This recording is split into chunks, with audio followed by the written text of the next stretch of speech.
ബിദുരയിൽ നിന്ന് ബോണക്കാടേക്കുള്ള റൂട്ടിലാണ് നമ്മളിപ്പോൾ ഉള്ളത്. ഇവിടെ ചെറിയൊരു അമ്പലമുണ്ട്. അഗസ്ത്യാർകൂടം പോകുന്നവർ ഇവിടെ നിന്ന് ഇറങ്ങുന്നത് പതിവാണ്. ഇപ്പം നമ്മൾ ഈ പാസ് ചെയ്യുന്ന സ്ഥലം ബോണക്കാടാണ്. ഇത് പഴയ ടീ ഫാക്ടറിയാണ് ഈ കാണുന്നത്. ഇപ്പോൾ ഇത് വർക്കിംഗ് കണ്ടീഷനിലല്ല. ഒരുപാട് കാലം മുന്നേ ഇത് പൂട്ടിപ്പോയായിരുന്നു.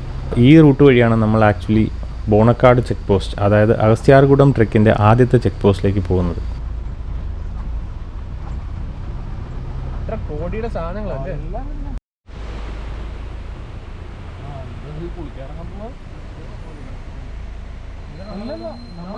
നമുക്കിനിയും പോണം.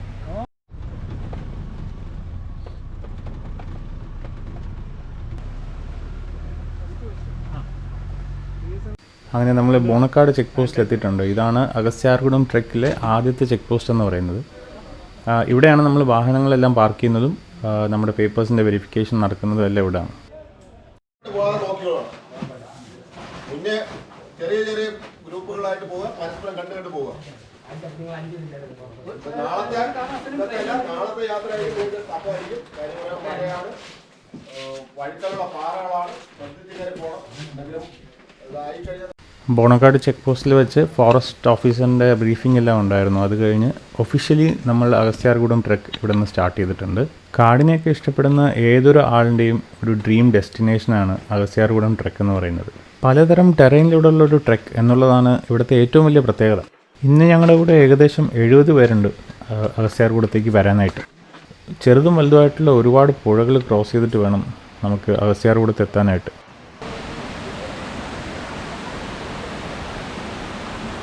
ആയിരത്തി 868 മീറ്ററാണ് സീ ലെവലിൽ നിന്നുള്ള ഹൈറ്റ് വരുന്ന അഗസ്ത്യാർകൂടം പീക്കിന്. ഇത് കേരളത്തിലെ സെക്കൻഡ് ഹയസ്റ്റ് ആണ്. ട്രെക്കിൻ്റെ ടോട്ടൽ ഡിസ്റ്റൻസ് ഏകദേശം 22 കിലോമീറ്ററാണ് വൺ സൈഡ് വരുന്നത്. അത്യാവശ്യം മഴയൊക്കെ ഉള്ള ടൈം ആയതുകൊണ്ട് മിക്കവാറും എല്ലാ പുഴയിലും വെള്ളമുണ്ട്. റിവർ ക്രോസിംഗ് അത്ര എളുപ്പമാവാനുള്ള ചാൻസ് ഇല്ല. വെള്ളത്തിൻ്റെ അളവിനേക്കാളും ഇഷ്യൂ വഴുക്കലുള്ള പാറകളാണ്.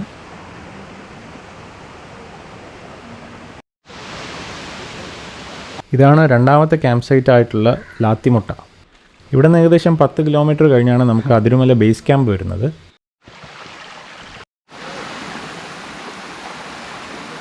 ഇതുവരെയുള്ള ട്രെക്ക് വലിയ കുഴപ്പമില്ലെങ്കിലും ഇനി അങ്ങോട്ട് പോകുന്നതോറും ട്രെക്ക് കടുക്കാനായിട്ടുള്ള സാധ്യത കാണുന്നുണ്ട്. പക്ഷേ ഈ കാടിൻ്റെ പച്ചപ്പും ഈ തണലൊക്കെ ആയിട്ട് നമ്മൾ ട്രെക്ക് ചെയ്യുന്നത് അറിയുന്നില്ല എന്നുള്ളതാണ് സത്യം. ഇടയ്ക്കിടയ്ക്ക് ഈ കാട്ടരുവികളുള്ളത് കാരണം ട്രെക്ക് ചെയ്യുമ്പോൾ ഉണ്ടാകുന്ന ആ ഒരു ഉഷ്ണവും നമുക്ക് ഫീൽ ചെയ്യുന്നില്ല. അത്ര ധൃതി പിടിച്ച് നമുക്ക് പോകേണ്ട ഒരു ആവശ്യം വരുന്നില്ല. കാരണം ഇന്നത്തെ നമ്മുടെ ഡെസ്റ്റിനേഷൻ അതിരുമലയാണ്. അതിരുമല ബോണക്കാട് ചെക്ക് പോസ്റ്റിൽ നിന്ന് ഏകദേശം 16 കിലോമീറ്റർ ഡിസ്റ്റൻസിലാണ് വരുന്നത്. അപ്പോൾ ഇന്ന് രാത്രിയാവുന്നതിന് മുന്നേ അവിടെ എത്തുക എന്നുള്ളതാണ് നമ്മുടെ ലക്ഷ്യം. ഇത് കരമനയാറാണ്. കരമനയാറ് ക്രോസിംഗ് ആണ് നമുക്ക് ആദ്യത്തെ ചലഞ്ചായിട്ട് വന്നത്. കാരണം വെള്ളം അത്യാവശ്യം ഉള്ളതുകൊണ്ടും പാറ ചെറിയ വഴുക്കലുള്ളത് കൊണ്ടും കയറെല്ലാം പിടിച്ചിട്ട് മാത്രമേ നമുക്ക് അപ്പുറത്തോട്ട് പോകാനായിട്ട് പറ്റത്തുള്ളൂ. ഇതേ കരമനയാറാണ് ട്രിവാൻഡ്രം സിറ്റിയിലേക്ക് ഒഴുകി വരുന്നതെന്ന് ഓർക്കണം. ഇത്രയും ശുദ്ധമായിട്ടുള്ള വെള്ളം താഴെ എത്തിയപ്പോഴാണ് അത് കേരളത്തിൽ തന്നെ ഏറ്റവും മലിനമായിട്ടുള്ള ഒരു പുഴയായിട്ട് നമ്മൾ മാറ്റിയെടുത്തത്. Well done humans.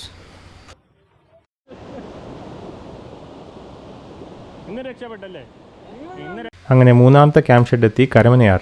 നമ്മളിപ്പോൾ പോകുന്നത് ഓഫ് സീസണിലാണ്, സീസൺ ടൈമിലല്ല. സീസൺ ടൈമിൽ ഓരോ 2 കിലോമീറ്ററിലും ഒരു ക്യാമ്പ് ഷെഡ് അവർ സെറ്റ് ചെയ്തിട്ടുണ്ട്. ഈ വന്യമൃഗങ്ങളുടെ ഇതിൽ നിന്ന് സംരക്ഷിക്കാൻ വേണ്ടിയിട്ടും എന്തെങ്കിലും ഇഷ്യൂ ഉണ്ടെങ്കിൽ ഹെൽപ്പ് ചെയ്യാൻ വേണ്ടിയിട്ടൊക്കെ. പക്ഷേ ഓഫ് സീസണിൽ അങ്ങനെ ഉണ്ടാവാറില്ല. പക്ഷേ നമ്മുടെ കൂടെ വരുന്ന ഗൈഡ്സിൻ്റെ എണ്ണം കൂടുതലായിരിക്കും. 10 പേർക്ക് 2 ഗൈഡ്സിനെ വെച്ചാണ് അലോട്ട് ചെയ്യുന്നത്.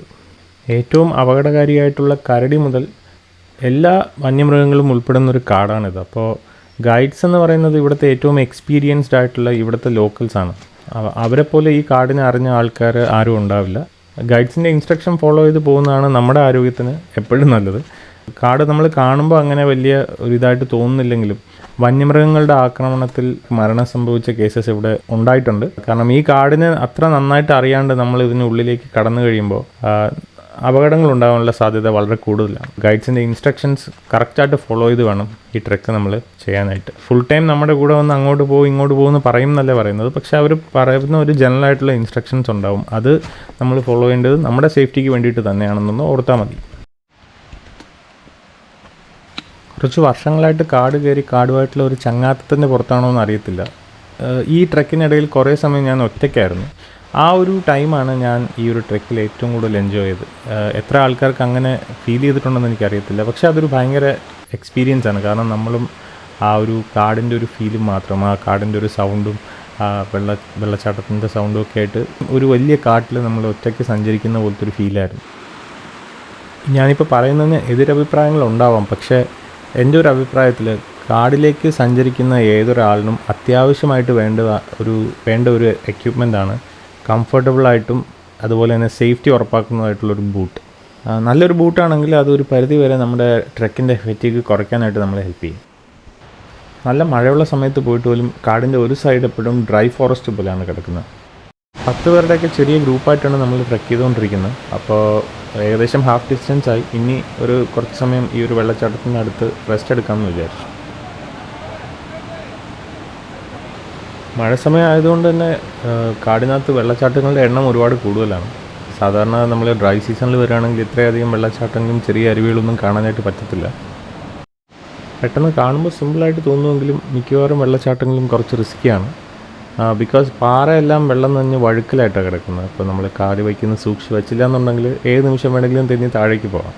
ഞാൻ നേരത്തെ പറഞ്ഞ പോലെ ഇപ്പോൾ ഓഫ് സീസണിലാണ് നമ്മൾ ട്രെക്കിന് വന്നിരിക്കുന്നത്, അഗസ്ത്യാർകൂടം കയറാനായിട്ട് വന്നിരിക്കുന്നത്. സീസൺ ടൈമിൽ നമുക്ക് ദിവസം 100 വരെയാണ് നോർമലി ഇവിടെ അലോ ചെയ്യുന്നത്. അതിൽ 70 വരെ ഓൺലൈൻ ടിക്കറ്റ് ബുക്ക് ചെയ്തും പിന്നെ 30 ഓഫ്ലൈൻ ടിക്കറ്റ് ബുക്കിങ്ങിലാണ് ചെയ്യുന്നത്. ഓഫ്ലൈൻ ബുക്ക് ചെയ്യുന്നത് PTP നഗറിലുള്ള ഫോറസ്റ്റ് ഓഫീസിൽ നിന്നാണ്. ഓഫ് സീസണിൽ ചെയ്യുമ്പോൾ ഓൺലൈൻ ഫെസിലിറ്റി ഇതുവരെ വന്നിട്ടില്ല, വരും എന്ന് പറയപ്പെടുന്നു. ഓഫ് സീസണിൽ നമ്മൾ വരുന്ന സമയത്ത് റേറ്റ് കുറച്ച് കൂടുതലാണ്. സീസണിൽ ആൾക്ക് 2500 മുതൽ 3000 രൂപ വരെയാണ് വരുന്നത്. അതിൽ ഫുഡ് ഇൻക്ലൂഡഡ് അല്ല. ഓഫ് സീസണിലാകുമ്പോൾ 5000 പ്ലസ് ഒക്കെ വരും. അതിൽ ഫുഡ് ഇൻക്ലൂഡഡാണ്.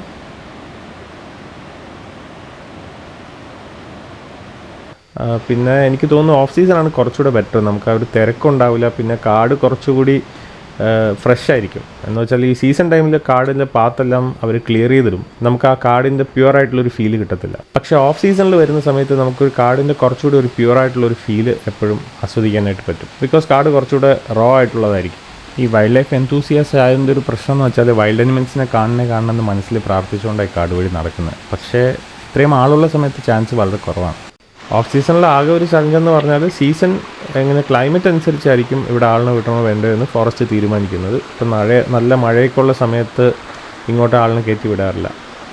ഒരുപാട് വേനലാവുന്ന സമയത്തും വെള്ളത്തിൻ്റെയൊക്കെ എന്തെങ്കിലും ഇഷ്യൂ വന്നു കഴിഞ്ഞാൽ കയറ്റി വിടാറില്ല. അങ്ങനെ വരാറില്ലെന്ന് തോന്നുന്നു, പക്ഷേ സ്റ്റിൽ അതൊരു പോസിബിലിറ്റിയാണ്. എൻ്റെ ഒപ്പീനിയൻ ചോദിക്കുകയാണെങ്കിൽ അഗസ്ത്യാർകൂടം ഫുള്ളായിട്ട് എൻജോയ് ചെയ്യണമെന്നുണ്ടെങ്കിൽ ഓഫ് സീസണിൽ തന്നെ വരണം, എന്നിട്ടേ കാര്യമുള്ളൂ. ടേൺ ബൈ ടേൺ ഫോറസ്റ്റിൻ്റെ ആ ഒരു രൂപവും ഭാവമൊക്കെ മാറിക്കൊണ്ടിരിക്കുക. ഇതുവരെ ഒരു ട്രെക്കിലും എനിക്കിങ്ങനെ ഒരു എക്സ്പീരിയൻസ് കിട്ടിയിട്ടില്ല. പലരും പല പേസിലാണ് ഈ ട്രെക്ക് ചെയ്യുന്നത്. അതുകൊണ്ട് എപ്പോഴും നമ്മുടെ കൂടെ ആളുണ്ടാവണമെന്നില്ല. അപ്പോൾ നിങ്ങൾ കാട്ടിൽ കയറി എക്സ്പീരിയൻസ് ഇല്ലാത്ത ഒരാളാണെങ്കിൽ എപ്പോഴും ഗൈഡ്സിൻ്റെ കൂടെ തന്നെ നടക്കാൻ ശ്രദ്ധിക്കണം. ഇപ്പോൾ ഞാൻ കുറച്ച് കാലമായിട്ട് കാട്ടിൽ കയറുന്നതുകൊണ്ട് എനിക്ക് അങ്ങനെ വലിയൊരു ഇഷ്യൂ തോന്നിയില്ല. പോകുന്ന വഴിക്ക് കാണുന്ന ചെടികളും മരങ്ങളെല്ലാം ഒരുപോലെ നമുക്ക് തോന്നിയാലും ഇവിടെ വളരെ റെയറായിട്ടുള്ള മെഡിസിനൽ പ്രോപ്പർട്ടീസ് ഉള്ള ഒരുപാട് പ്ലാന്റ്സും ട്രീസും എല്ലാം ഉണ്ട്. അങ്ങനെയുള്ളൊരു സ്ഥലത്തുള്ള ഓക്സിജൻ നമ്മൾ ഇൻടേക്ക് ചെയ്യുമ്പോൾ തന്നെ നമ്മുടെ ബോഡിയും സോളൊക്കെ വളരെയധികം ഫ്രഷ് ആവുമെന്നാണ് വിശ്വസിക്കപ്പെടുന്നത്. അങ്ങനെ അനിമൽസിനെയോ ബേർഡ്സിനെയൊന്നും ഇതുവരെ കണ്ടില്ല. എന്തായാലും കിട്ടിയതാവട്ടെ. മില്ലിപീഡ്. കാടിൽ ട്രെക്ക് ചെയ്യുന്ന സമയത്ത് നമ്മൾ ഏറ്റവും സൂക്ഷിക്കേണ്ട ഒരുതരം ടെറൈനാണിത്. കാരണം ഇതിൽ ഫീസിബിലിറ്റി നമുക്ക് വളരെ കുറവാണ്. ഇങ്ങനെയുള്ള ഏരിയാസിൽ ടേൺസിലൊക്കെയാണ് കാട്ടാനകളും അതുപോലെ കരടിയൊക്കെ തൊട്ട് മുന്നിൽ വന്ന് പെടുന്നത്. ബേസിക്കലി ഈ കാട്ടാന, കരടി തുടങ്ങിയ സാധനങ്ങൾ മനുഷ്യരെ കാണുമ്പോൾ തന്നെ മാറിക്കളയാറാണ് പതിവ്. പക്ഷേ ഇതുപോലെയുള്ള, അതായത് നമുക്കും അവർക്കും കാണാൻ പറ്റാത്ത സിറ്റുവേഷൻസിൽ പെട്ടെന്നൊരു സർപ്രൈസായിട്ട് മുന്നിൽ വന്ന് പെടുമ്പോഴാണ് അവർ അറ്റാക്ക് ചെയ്യാറുള്ളത്. സോ ഇങ്ങനെയുള്ള കാടുകളിലൂടെ നമ്മൾ സഞ്ചരിക്കുമ്പോൾ വളരെയധികം സൂക്ഷിക്കണം. അതിരുമല ബേസ് ക്യാമ്പ് പോലും എത്തിയിട്ടില്ല. അതിന് മുന്നേ തന്നെ നമ്മൾ എത്ര ടൈപ്പ് ടെറൈനിലൂടെ ഇപ്പോൾ സഞ്ചരിച്ചേക്കുന്നത്. ഡ്രൈ ഫോറസ്റ്റ് പോലത്തെ ഏരിയാസ് വന്നു, വാട്ടർ ക്രോസിങ്സ് വന്നു, പുൽമേട് വന്നു, ഇടതൂർന്ന കാട് വന്നു. അതാണ് ഈ അഗസ്ത്യാർകൂടം ട്രെക്കിൻ്റെ ഏറ്റവും വലിയൊരു സ്പെഷ്യാലിറ്റി എന്ന് പറയുന്നത്. Different terrains. ഈ മുന്നിൽ നടക്കുന്ന പുള്ളിയാണ് Rahul Nair. Dot green channel follow ചെയ്യുന്ന ആൾക്കാർക്ക് ചിലപ്പോൾ രാഹുൽ ബ്രോയെ നേരത്തെ തന്നെ അറിയുന്നുണ്ടാവും. പുള്ളി ഒരു വൈൽഡ് ലൈഫ് ഫോട്ടോഗ്രാഫറാണ്. അതുപോലെ വർഷങ്ങളായിട്ട് കാടിനെ അടുത്തറിയുന്ന ഒരാളാണ്. പുള്ളിയുടെ കൂടെയാണ് ഇത്തവണ ഞങ്ങളെല്ലാം ട്രെക്കിന് വന്നത്. അഗസ്ത്യമല ട്രെക്കിൽ മെയിനായിട്ട് വരുന്ന 3 പുഴകളെന്ന് പറയുന്ന വാഴപ്പൈന്തിയാർ, കരമനയാർ, പിന്നെ അട്ടയാറാണ്. പക്ഷേ മഴ സമയങ്ങളിൽ വേറെയും ഒരുപാട് പുഴകൾ നമുക്ക് ക്രോസ് ചെയ്യേണ്ടതായിട്ട് വരും. വെള്ളത്തിൽ ഇറങ്ങേണ്ടി വരുന്ന റിവർ ക്രോസിങ്ങിൻ്റെ ഏറ്റവും വലിയ ചലഞ്ച് എന്താണെന്ന് വെച്ചാൽ ഷൂസ് ഓരോ തവണയും നമ്മൾ അഴിക്കുകയും വീണ്ടും ഇടുകയും വേണം. വേറെ വഴിയില്ലല്ലോ.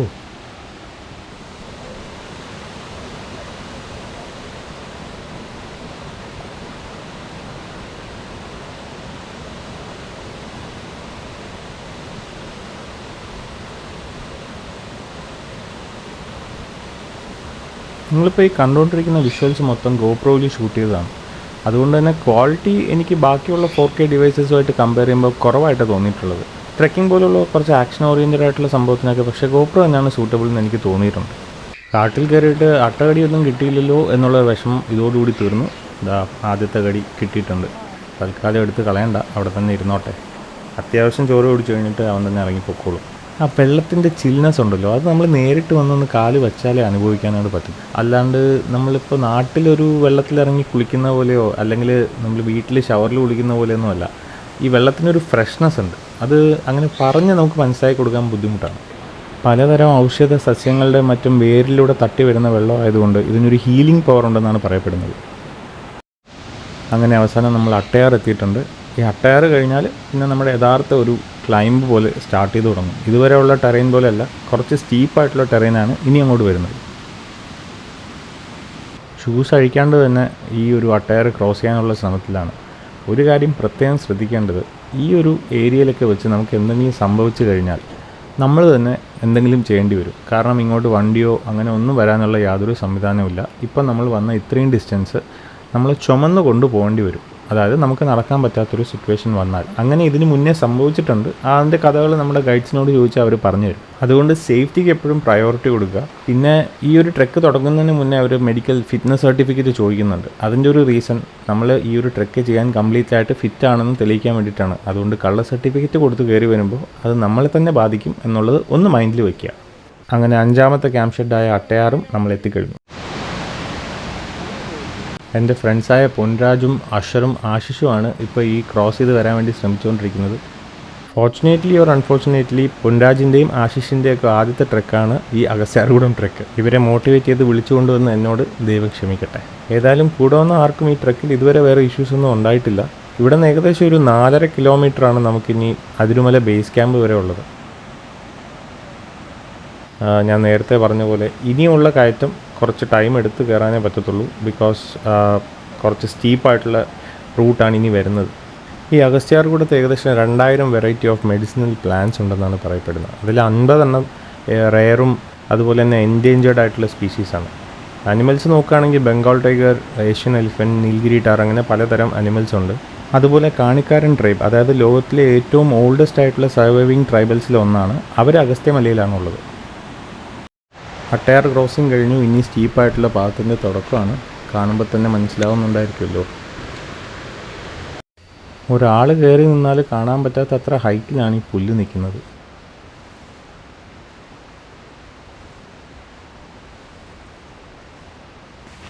ആദ്യത്തെ 12 കിലോമീറ്റർ ട്രെക്ക് ചെയ്തതിൻ്റെ അത്ര സുഖം ഉണ്ടാവില്ല ഇനിയുള്ള 4 കിലോമീറ്റർ ട്രെക്ക് ചെയ്യാനായിട്ട്.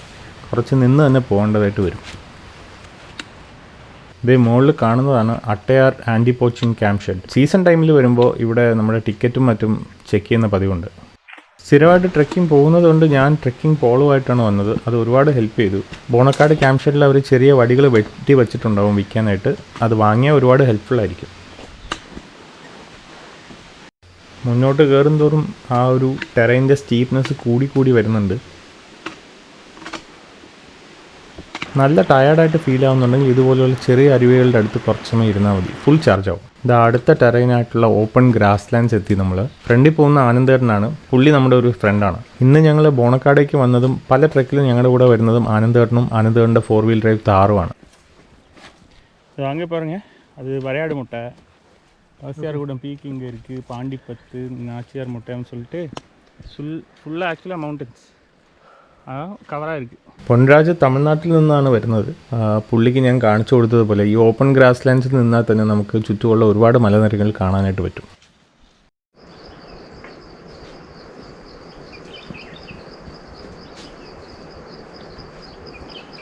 വെയിറ്റ് നന്നായിട്ട് കുറയ്ക്കണമെന്ന് പ്ലാൻ ചെയ്തെങ്കിലും പക്ഷേ അവസാനം ഏകദേശം 20 കിലോയുടെ ബാഗുമായിട്ടാണ് ഞങ്ങളെല്ലാം വന്നിരിക്കുന്നത്. ആദ്യത്തെ ഒരു 2-3 കിലോമീറ്റർ കഴിയുമ്പോൾ തന്നെ ബാഗിൻ്റെ വെയിറ്റ് എന്താണെന്ന് നമ്മൾ ഫീൽ ചെയ്ത് തുടങ്ങും. ഇനി ട്രെക്കിന് വരാൻ ഉദ്ദേശിക്കുന്നവരുടെ പ്രത്യേക ശ്രദ്ധയ്ക്ക് മാക്സിമം ലൈറ്റ് വെയിറ്റ് ആയിട്ടുള്ള ലഗേജുമായിട്ട് വരിക. You will thank your self. നമ്മുടെ മറ്റൊരു അടുത്ത സുഹൃത്തായ നിയാസ് ബ്രോ ആണ് ദാ ഫ്രണ്ടിൽ ട്രെക്ക് ചെയ്ത് പോകുന്നത്. ഇവിടുത്തെ പ്രത്യേകത എന്താണെന്ന് വെച്ചാൽ നമ്മൾ ക്ലൈമറ്റ് ഏത് നിമിഷം വേണമെങ്കിലും ചേഞ്ച് ചെയ്യാം. ഇപ്പോൾ അത് കുറച്ച് ക്ലിയറായി വന്നെങ്കിലും പെട്ടെന്ന് മൂടാനും തുടങ്ങിയിട്ടുണ്ട്. മേളിൽ കയറുമ്പോൾ എന്തെങ്കിലും കാണാൻ പറ്റുമോ എന്നുള്ളത് സംശയം തന്നെയാണ്.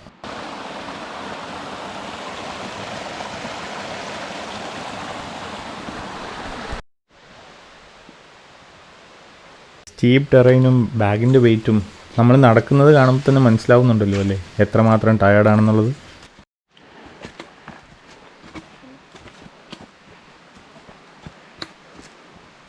അഗസ്ത്യമല ട്രെക്കിൽ ഏറ്റവും ഇമ്പോർട്ടൻ്റ് ആയിട്ടുള്ള ഒരു സ്പോട്ടാണിത്. 7 മടക്ക് തേരിയാണിത്. അതായത് 7 മടക്കായിട്ടുള്ള കയറ്റമാണ്. നല്ല സ്റ്റീപ്പാണ്, അത്യാവശ്യം ടഫുമാണ്. അതന്നെ പോട്ടെ.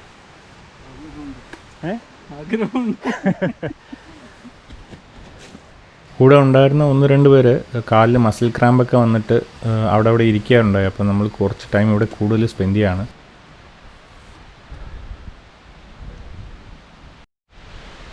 അപ്പോൾ വരുന്ന സമയത്ത് പ്രത്യേകം ശ്രദ്ധിക്കേണ്ട ഒരു കാര്യം, ധാരാളം വെള്ളം കുടിക്കുക. വെള്ളം കുടിച്ചുകൊണ്ടിരുന്നില്ല എന്നുണ്ടെങ്കിൽ മസിൽ ക്രാംസ് ഉണ്ടാവും. മസിൽ ക്രാംസ് ഉണ്ടായിക്കഴിഞ്ഞാൽ പിന്നെ നല്ലതായിട്ട് നമ്മൾ ബുദ്ധിമുട്ടേണ്ടി വരും.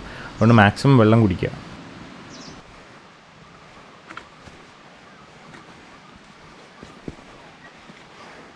ഡെക്കാത്ലോണിലും ഓൺലൈനിലൊക്കെ ഹൈഡ്രേഷൻ ബ്ലാഡേഴ്സ് അവൈലബിൾ ആണ്. ഈ ഹൈഡ്രേഷൻ ബ്ലാഡേഴ്സ് നമുക്ക് ഈസി ടു ക്യാരി ആണ്. അതുപോലെ വാട്ടർ കപ്പാസിറ്റി കൂടുതലാണ്. അറ്റ് എ ടൈം ഒരുപാട് വെള്ളം നമ്മൾ കുടിക്കത്തുമില്ല. നല്ല യൂസ്ഫുള്ളാണ്. ഏതായാലും ഇത്തവണ ട്രെക്കിന് അധികം ചൂട് നമുക്ക് അനുഭവിക്കേണ്ടി വന്നില്ല. മഴ സമയമാണ്. ഏറ്റവും കൂടുതൽ വെയിലടിക്കേണ്ട ഒരു സാഹചര്യം നമ്മൾ ഈ 7 മടക്കിലൊക്കെ വരുന്ന സമയത്താണ്. ആ സമയത്തൊക്കെ നമുക്ക് ഏകദേശം മൂടിയൊരു ക്ലൈമറ്റ് ആയതുകൊണ്ട് അധികം ചൂട് അനുഭവിക്കേണ്ടി വന്നില്ല. പിന്നെ അങ്ങോട്ട് കയറിയപ്പോഴേക്കും നല്ല ഇടതൂർന്ന മരങ്ങളൊക്കെ ഉള്ളത് കൊണ്ട് വെയിൽ താഴേക്ക് അങ്ങനെ വരത്തില്ല. നല്ല കൂളായിട്ടുള്ളൊരു ക്ലൈമറ്റാണ്. മേ ബി അതാണ് നമ്മളെ കുറച്ചുകൂടി ഹെൽപ്പ് ചെയ്തത് മേളിലേക്ക് കയറാനായി. ട്രെക്ക് ചെയ്യാൻ ഏറ്റവും ബുദ്ധിമുട്ട് ഹ്യൂമിഡിറ്റി കൂടിയ അറ്റ്മോസ്ഫിയറിലാണ്. ശെന്തുരുണി പോലെയുള്ള സ്ഥലങ്ങളിൽ, ഓൾട്ടിറ്റ്യൂഡ് കുറഞ്ഞ സ്ഥലങ്ങളിൽ ട്രെക്ക് ചെയ്യാൻ ഭയങ്കര ബുദ്ധിമുട്ടായിട്ട് നമുക്ക് ഫീൽ ചെയ്യുന്നൊരു റീസൺ ഹ്യൂമിഡിറ്റിയാണ്.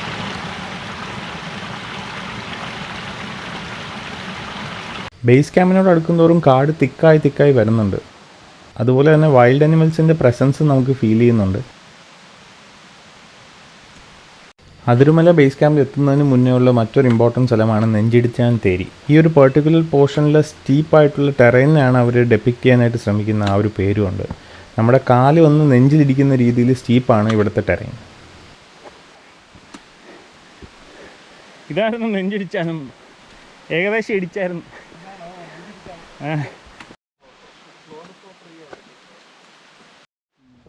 നമ്മൾ ഏകദേശം അതിരുമല ബേസ് ക്യാമ്പ് എത്താറായിട്ടുണ്ട്. പക്ഷെ നേരെ ഇരുട്ടി തുടങ്ങി. ഗോപ്രോയുടെ ബാറ്ററിയും ഏകദേശം തീരാറായി. അതിരുമല ബേസ് ക്യാമ്പ് എത്തുന്നത് ഇന്ന് കാണിക്കാൻ പറ്റുമോ അറിയില്ല. അഗസ്ത്യാർകൂടം പീക്കിലേക്കുള്ള ട്രെക്ക് അടുത്ത ഒരു പാർട്ടിൽ വരുന്നതായിരിക്കും. So stay tuned.